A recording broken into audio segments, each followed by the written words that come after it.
Olá, esse é mais um Papo de Produção com Fábio Matheus.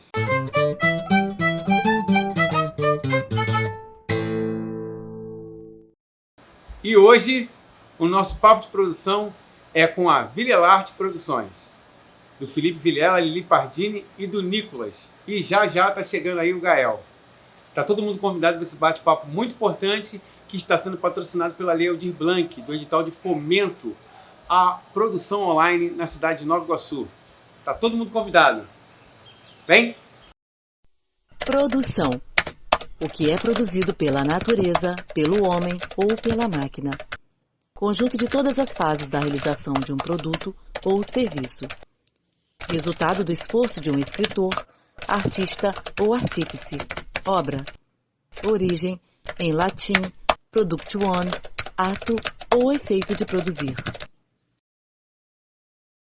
Você conhece a Vilelarte?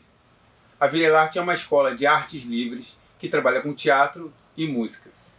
Mas muito além das suas oficinas culturais, ela trabalha com apresentações de espetáculos que acontecem durante todo o seu curso.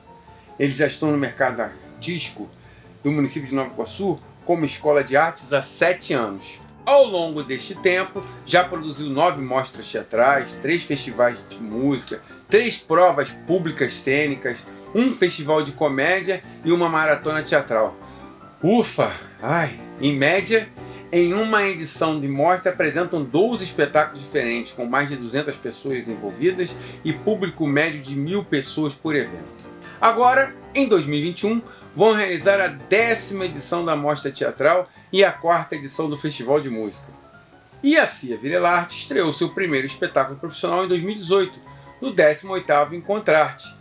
E logo em 2019 apresentou o espetáculo infantil Contando e Recontando Contos dentro do 16º Festival Nacional de Teatro de Duque de Caxias e no 22º Festival de Teatro Infantil do Tijuca Tênis Clube, conquistando 9 prêmios, incluindo Melhor Direção e Melhor Espetáculo, nos 2 festivais, é claro.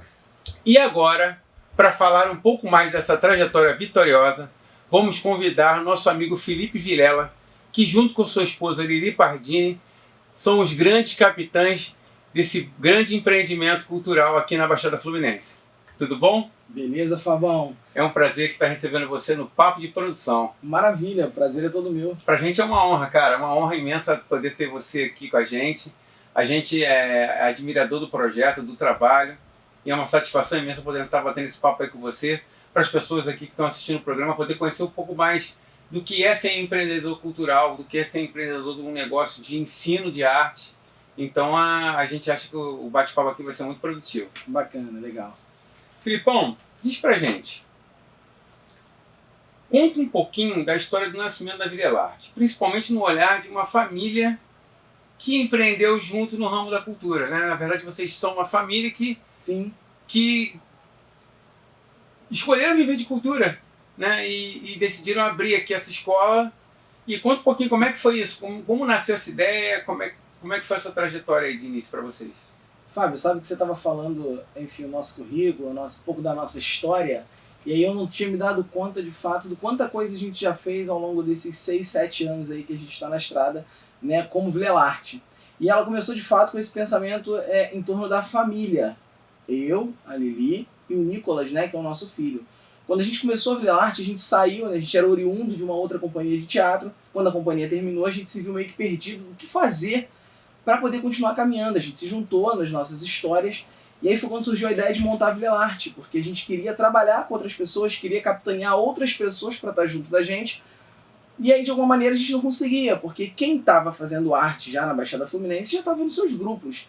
Então nada mais certo, nada mais interessante do que a gente formar as pessoas que pudessem trabalhar com a gente.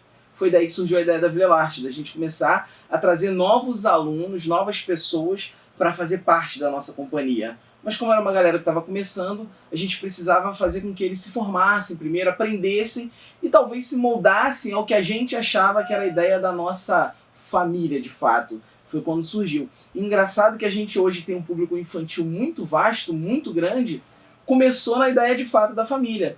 Eu ficava dando aula para as turmas adultas e a Lili esperando com o Nicolas, nosso filho, mais um sobrinho, uma outra sobrinha, o filho de uma outra atriz que estava fazendo curso. Ela, Felipe, posso botar essas crianças para fazer uma atividade enquanto isso? Falei, vai lá, fica à vontade. Ela começou a fazer e não é que deu certo, começou a aparecer mais crianças, e da primeira turminha, que eram 4 crianças, filho, sobrinho, sobrinho, uma única aluna, hoje a gente tem aí um grupo considerável de alunos, principalmente do público infanto-juvenil.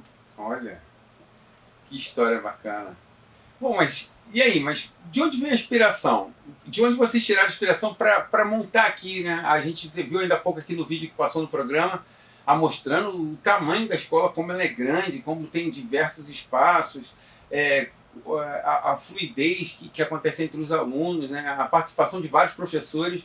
Então, assim, essa inspiração veio da onde? Quais os exemplos que vocês dão para um empreendedor aí que está pensando em seguir esse setor?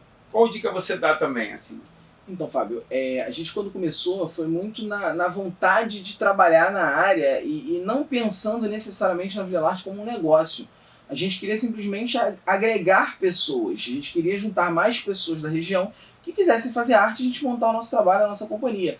A gente tinha uma referência de cursos de que nós viemos anterior, né? A gente veio de uma galera lá dos anos 2000 e que tinha uma ideia de trabalho, de teatro muito com o coletivo, mas que era muito mais focado só em agregar as pessoas e por aí vai. Profissionalmente falando, uma grande referência que eu tenho, que é inclusive aqui, que você faz parte em termos de negócio, que é o Encontrarte, né? A gente é uma cria, inclusive, do Encontrarte, além da companhia que eu fazia parte, que era a Multiface. A gente veio do Encontrarte. Eu costumo dizer, inclusive, que a Liliane, que é minha esposa, minha sócia, nós tivemos o nosso primeiro contato de casal foi numa festa do Encontrarte, durante o processo do Encontrarte. Então a gente viu quanto o profissionalismo do Encontrarte, que acho que é uma referência pra gente, era interessante dentro desse trabalho, sabe? E aí a gente foi também pegando, eu tive uma vivência muito grande de administração de uma academia de atividade física, então vivenciei durante 7 anos a ideia de lidar com um público muito variado, e aí essa minha experiência muito na vontade de fazer, sem nenhum tipo de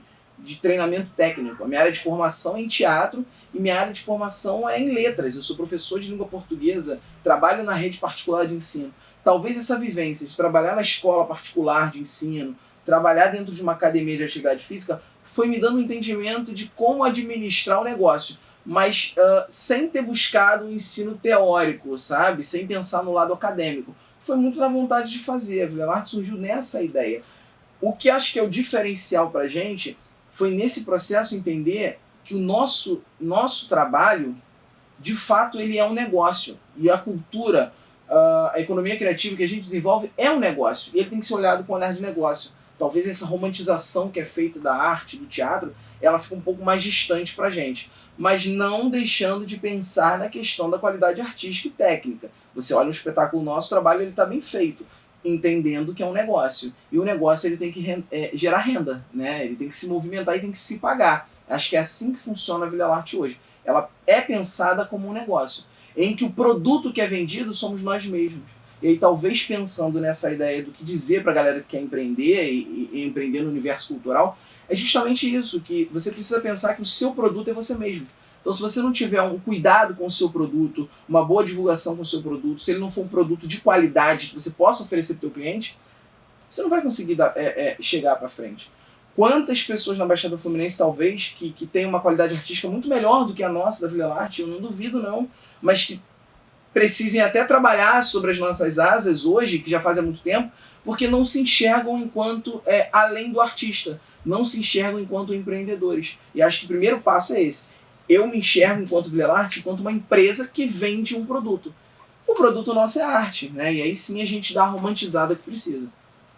Não, um projeto que tem 7 anos, né? Vocês estão em atividade de 7 anos, já é um feito consolidado, né? O número diz pra gente assim, hoje vocês circulam aqui, é claro que a gente vem do processo pandêmico, tem essas dificuldades, mas dizendo assim, um pouco antes da pandemia, o número de circulação aqui de alunos e pessoas trabalhando, mas a gente tinha trabalhando com a gente. Não continua, porque o barato é isso, né? Tanta ideia de família que ninguém saiu. Aquela ideia de ninguém solta a mão de ninguém foi de fato. A galera que trabalhou comigo, que trabalha comigo, que faz parte da nossa equipe, ninguém abandonou o barco, continua junto e vamos seguindo juntos. Os alunos, a gente em 2019, quando terminou o ano de 2019, entrou a pandemia em 2020, a gente tinha mais ou menos uns 200 alunos fazendo arte, teatro, sem nenhum tipo de venda de ilusão. A gente não tem slogan de encaminhamos para o mercado de trabalho, damos DRT, ou sei lá, qualquer outra frase que os melhores serão selecionados para a novela tal. Nosso trabalho não é esse. A gente usa a arte como uma ferramenta de socialização, de interação, no processo educacional, pelo lazer, pelo prazer, e a gente tinha 200 alunos. Durante a pandemia a gente foi perdendo, a gente está resgatando aos pouquinhos os alunos, trazendo os novos. Hoje a gente deve estar aí mais ou menos com 60, 70 alunos, mas lembrando que a gente ainda está no período pandêmico, né? Muitas pessoas estão com medo. E o nosso público, na sua maioria, é o público infanto-juvenil. E as escolas, os pais estão com medo ainda de liberar, de colocar as crianças para irem, preocupado com toda a razão. Acho que não é que tem que encarar as coisas, mas a gente também, como negócio, precisa sustentar. Então a gente chegou a ter 200 alunos dentro da escola, sabe? Maravilha. E o resultado está aí, né? Esse monte de festival que participou, esse monte de produto que acaba sendo criado, os festivais próprios de vocês, essa circulação de fomento pela cidade de Nova Iguaçu, que na verdade vocês então são aqui na cidade de Nova Iguaçu uma vertente de fato de potencial de mercado, de geração de qualidade de vida, de trabalho, de renda, de resgate de autoestima da cidade. Então, assim, é um patrimônio de Nova Iguaçu, a Vila Elarte. É um maior barato poder estar registrando aí esse bate-papo para o edital de fomento online de Nova Iguaçu, porque a gente está fazendo esse programa, gente, graças a esse edital da Aldir Blanc, né, daqui de Nova Iguaçu, Fomento Online, e a gente está produzindo aqui esse conteúdo, a gente está mostrando para vocês a Vila Elarte e a força que ela tem aqui na cidade de Nova Iguaçu. Filipão, vamos lá. A gente tem um quadro chamado O Lado Negro da Força. Que, na verdade, é para você contar alguma história que aconteceu aqui na Vila Elarte, ou no período de construção, ou recente, que deu errado. Depois que passa a gente dá risada, né? Mas pensando nesse processo, cara, a gente está indo para a 10ª mostra. E as nossas mostras são feitas pelos alunos. A gente tem, durante a mostra, passam mais de 1000 pessoas para assistir a gente. E a gente, dentro desse processo, faz em média 12, 14 espetáculos, às vezes 4 espetáculos em um único dia. E são 4 espetáculos diferentes, com crianças, adolescentes, jovens, adultos. Então você imagina, tudo tem que ser planejado de maneira muito antecipada, muito antes pensado. E aí como é que a gente faz? Por exemplo, quando a gente fecha a nossa produção, escolhe a data, uma semana antes do espetáculo acontecer, enfim, o teatro que a gente estava combinado de apresentar, ele resolve dizer pra gente que tinha um outro grupo agendado também para apresentar. Eita. E que os caras tinham fechado o contrato primeiro que a gente, mas alguém, porventura, perdeu o papel do nosso contrato e não tinha visto. Passou. 200 pessoas agendadas para apresentar, quase 40 pessoas de produção para trabalhar, e isso faltando 5 dias para a produção acontecer. Todos os ingressos vendidos, porque os nossos espetáculos, como são com os alunos, geralmente estão muito cheios. Como é que você faz? Você simplesmente diz para os alunos que está cancelado? Você frustra as crianças de 6 anos, 7 anos não vão apresentar? É aí que a cabeça tem que parar e raciocinar. Aí é quando o gestor do teatro chega e fala assim, pô, vamos ver o que a gente pode fazer, como é que pode... Aí você tem que ser muito claro e direto com o cara. Você tem que botar lá as cartas na mesa, irmão, dá pra fazer? Não, não dá. Então tá bom, vamos resolver. Eu preciso resolver.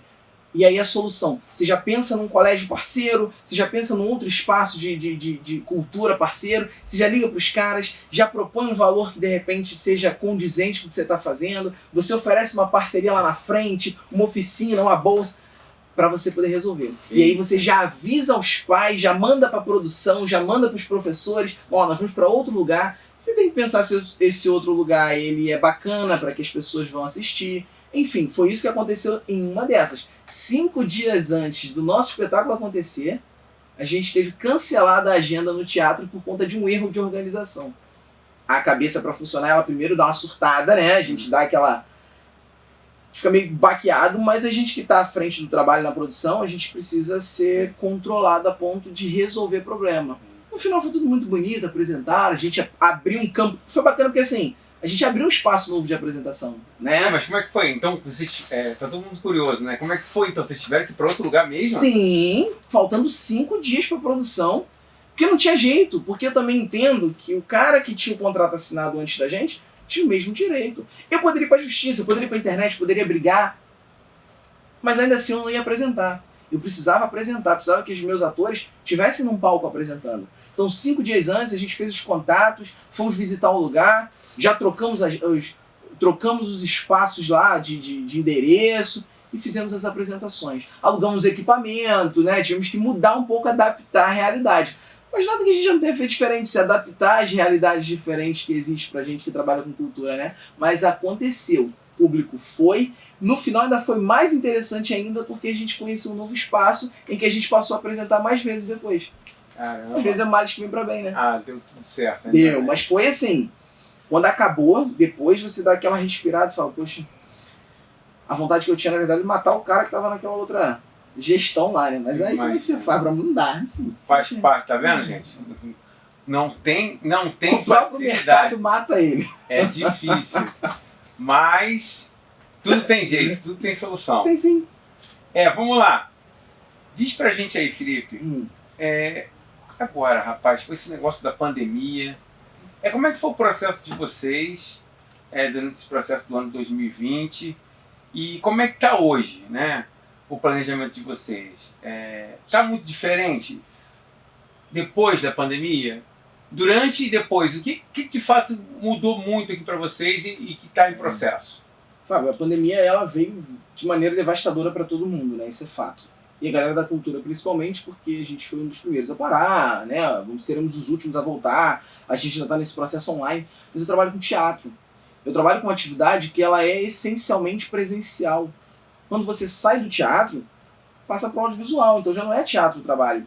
E aí o que a gente fez de imediato, assim que a pandemia surgiu, foi cancelar as aulas presenciais e já pensar em atividades online. Então a gente foi para os aplicativos online, assim como as escolas também fizeram, né? E a gente começou a fazer as nossas atividades de forma online. Durante 2020 a gente fez drive-in, que foi uma estrutura que a gente foi convidado, e talvez muito por conta do trabalho que a gente desenvolve, a gente foi convidado por um empreendimento, né, um negócio aqui de Nova Iguaçu, e a gente fez o nosso drive-in, apresentamos espetáculos infantis, a gente fez apresentações em live, que talvez se fosse, por exemplo, antes da pandemia, a gente não teria sido convidado, porque uma empresa convidou a gente, é uma multinacional sediada em Minas, que talvez não teria convidado a gente para fazer se fosse presencial.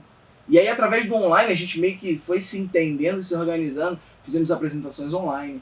Os espetáculos das turmas do ano passado, de 2020, foram feitos de forma online. Então a gente foi migrando para esse lado, mas entendendo que era um paliativo.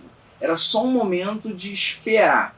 No final do ano passado, quando foram liberados pelos órgãos competentes, a gente voltou às aulas presenciais, mas aí ainda de uma maneira diferente do que a gente está habituado, né?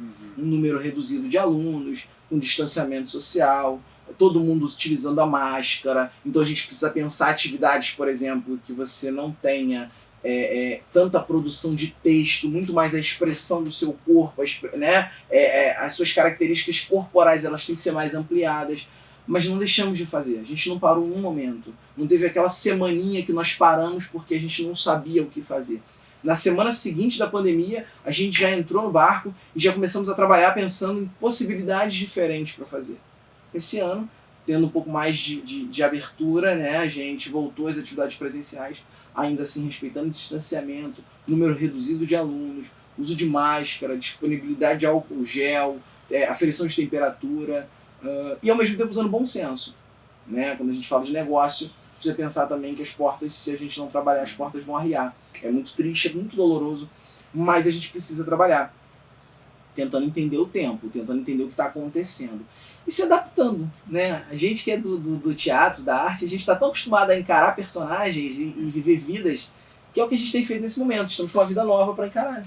Tu vê, tanta coisa diferente acabou sendo feita, sim, né? Teve drive-in, coisa que nunca quem ia imaginar que ia voltar um projeto que é de décadas passadas, trabalho de rede, que assim, potencializou esse trabalho de rede, onde de fato abriu porta, que nem você citou aí, teve uma empresa que nem é do Rio de Janeiro, que acabou convidando vocês por conta desse acesso virtual. Quer dizer, coisas, mas, como você falou, talvez ainda como paliativo, porque para se solidificar... Ela precisa ser vendida como negócio, sabe? Ela tem que, tudo isso que a gente fez gerou receita, legal, mas a gente precisa entender que essa receita ela tem que dar resultado para o público em si. E aí precisa talvez entrar nesse processo de pesquisa de entendimento. O público está consumindo de fato? Ou é só também como paliativo? Será que os drive-ins eles vieram para ficar? Será que as apresentações online elas vieram para ficar? Isso talvez a gente só o tempo e as pesquisas vão dizer os números.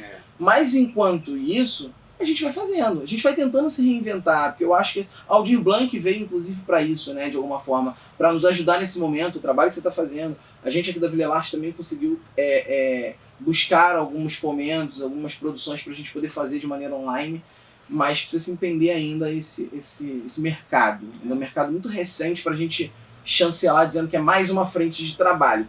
Nesse momento eu não sei se daqui a 2, 3 anos ainda... Até para o público que está assistindo poder entender, a gente está fazendo essa entrevista aqui com o Felipe, mas ela está sendo com distanciamento. A gente está aqui, eu estou a 3 metros dele, a gente aferiu temperatura, estamos usando álcool gel, está tudo muito certinho. A gente está no processo agora, que está gravando isso, está acontecendo ainda as vacinas, mas estamos num processo ainda muito lento, está só o pessoal da terceira idade acima dos 80 anos por enquanto. Mas o processo vem acontecendo e a gente está obedecendo aqui todo o procedimento de normas do período pandêmico, né? As pessoas aqui que estão trabalhando, estão usando máscara e tá tudo certinho aqui, tá, pessoal? Filipão, vamos lá. Vamos agora contar uma história, a gente vai pro quadro O Final Sempre é Feliz.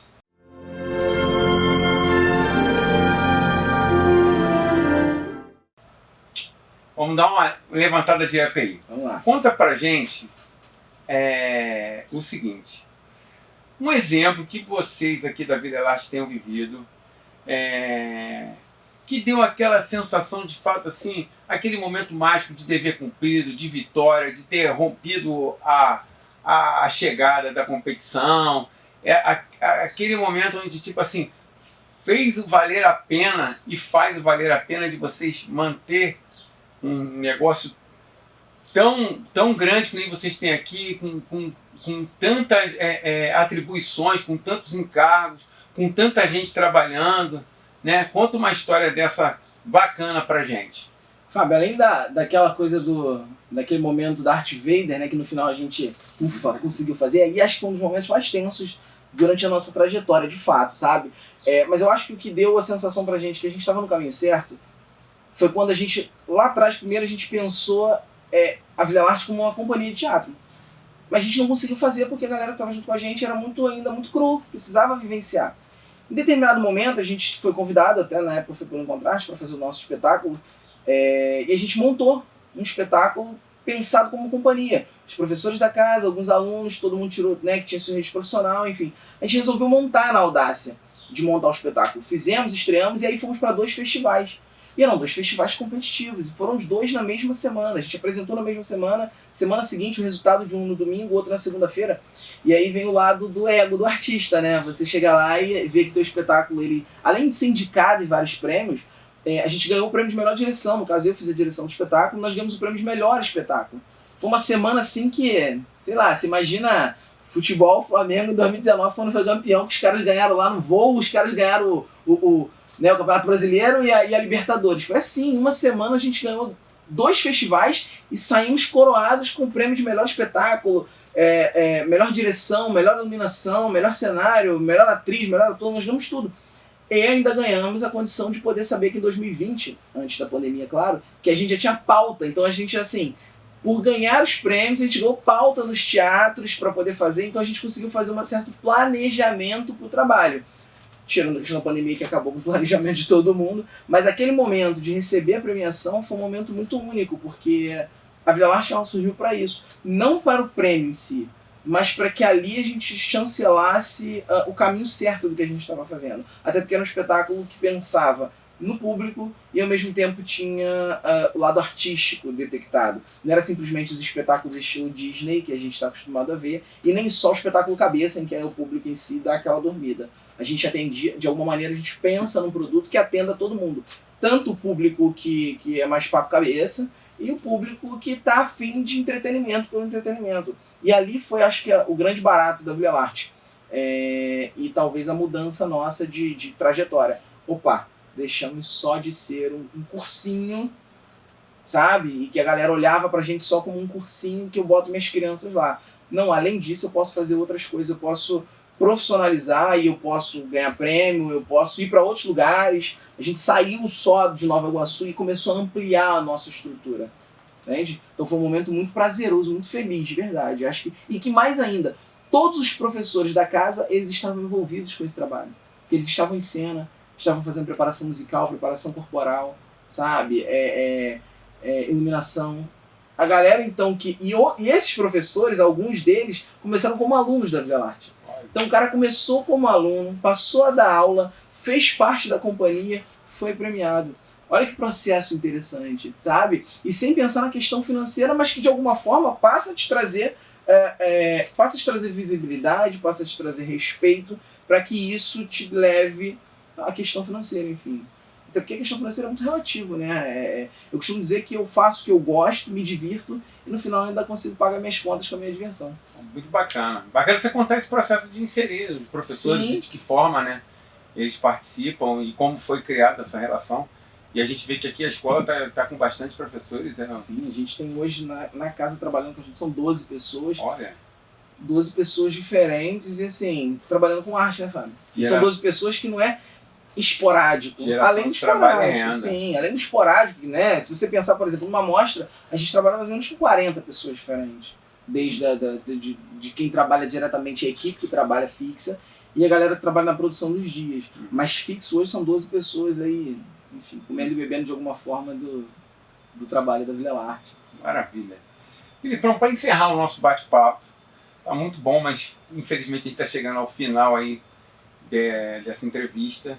Queria que você desse para a galera aí que está assistindo a gente dicas bacanas sobre essa relação de construir um negócio, um empreendimento cultural. E nessa área de cultura, educação, que dica você pode dar, ou que conselho você pode dar para essas pessoas? E claro, no final, aproveite o espaço do canal para fazer a divulgação aqui das oficinas que tem na casa, convide o pessoal, deixe contato para poder, quem estiver interessado, para a gente é um prazer estar podendo ajudar e divulgar esse trabalho tão importante aí para a cidade de Nova Iguaçu, para a Baixada Fluminense e para o estado do Rio de Janeiro, claro. Bom, primeiro dizer que já agradecer de antemão, né, a toda a equipe que está trabalhando com a gente aqui, que está nessa entrevista. Agradecer a você, Fábio, e dizer o seguinte, galera, tá a fim de entrar nesse universo? Primeiro de tudo é se capacitar. Não adianta achar que porque você só tem vontade está resolvido. Mas também entender que nesse processo de capacitação também não é só isso. A vontade faz parte, né? Então você tem que fazer um pouquinho de cada coisa. A sua vontade de empreender, de batalhar, tem que estar aliada aos estudos, à dedicação, à vontade. É o que eu costumo dizer aqui muito pra minha galera. Precisa se jogar, mas se jogar de maneira inteligente. Entender o mercado. Foi isso que eu fui fazendo e criando a minha técnica, sabe? Eu não busco nada de técnica dos outros, dizer, eu tô fazendo igual fulano. Talvez eu costume muito olhar, às vezes, o que não é bem-vindo para fazer no meu de maneira diferente. Mas eu acho que se você tiver entendimento desse momento, de acompanhar cada coisa que está acontecendo, é muito mais fácil. E mais, entender que o seu negócio é você mesmo. Quem trabalha com economia criativa, ele pode até vender um produto, mas o principal produto da tua venda é você mesmo. Então você tem que se preparar para isso. Você tem que mostrar para as pessoas que você é essencial. Mas de maneira humilde, não precisa ser exagerado também. Mas mostrar para as pessoas o quanto você faz parte da vida dela, que elas precisam de você, talvez as pessoas vão perceber que precisam de fato de você. Inclusive, para perceber que precisa da gente, a Vila Arte está aí, tá? A gente está sempre com matrículas abertas, sempre de espaços abertos. A gente trabalha com teatro para todas as idades, a partir de 6 anos, enfim. E para quem quiser continuar, teatro, canto, teclado, violão. Temos oficinas de maquiagem, oficinas de circo. A gente sempre está proposto, inclusive, a criar novas oficinas, novos projetos. Basta perceber se a gente se enquadra dentro da sua realidade. Né? Você aí, de repente, que tem uma escola, que tem um outro curso, quer fazer parceria, a gente está sempre disponível, até porque é assim que eu sempre me relacionei com as pessoas. Pensando que, de alguma forma, a vida é uma troca. Você precisa de mim, eu preciso de você, a gente vai trocar no que a gente tem, sabe? Pensando como um negócio, mas um negócio tão prazeroso. eu sou tão feliz fazendo o que eu faço. Acaba aqui a nossa entrevista, eu vou dar aula, acabo de dar aula, chega num domingo, às vezes, que a galera fala assim, pô, Felipe, vamos dar uma descansada, vamos pra praia. Gente, meu lazer é fazer arte, eu fico muito feliz com isso. Mais ainda que eu tenho minha família junto comigo, né? Eu tenho o Nicolas, eu tenho a Lili, minha família que trabalha junto comigo, meus pais estão aqui direto, os pais da Lili, tem o Gael que tá vindo aí, meu moleque, né? Mais um. E acho que essa que é a intenção da Vila Arte. É agregar pessoas pensando na individualidade de cada um. É isso. E, bom, a gente agradece demais. O Papo de Produção hoje está muito feliz de estar aqui, né? Ter sido esse conteúdo enriquecedor para a gente, para quem está assistindo o programa. E desejar tudo de melhor para você, para a Lili, para o Nicolas e para o Gael que está chegando, tá? Essa família bonita que é uma família da arte. A gente fica até emocionado e feliz quando tem uma história tão bacana dessa para estar mostrando para todo mundo. Um agradecimento especial aqui ao edital da Aldir Blanc do Fomento de Produção Online da cidade de Nova Iguaçu, que está proporcionando que a gente grave esse programa agora e possa estar mostrando aqui a história dessa família bonita e desse projeto maravilhoso que é a Vila Arte. Para todo mundo aí, um grande abraço, um beijo, fiquem com Deus e até o próximo programa. Valeu, galera. Muito obrigado. Beijão.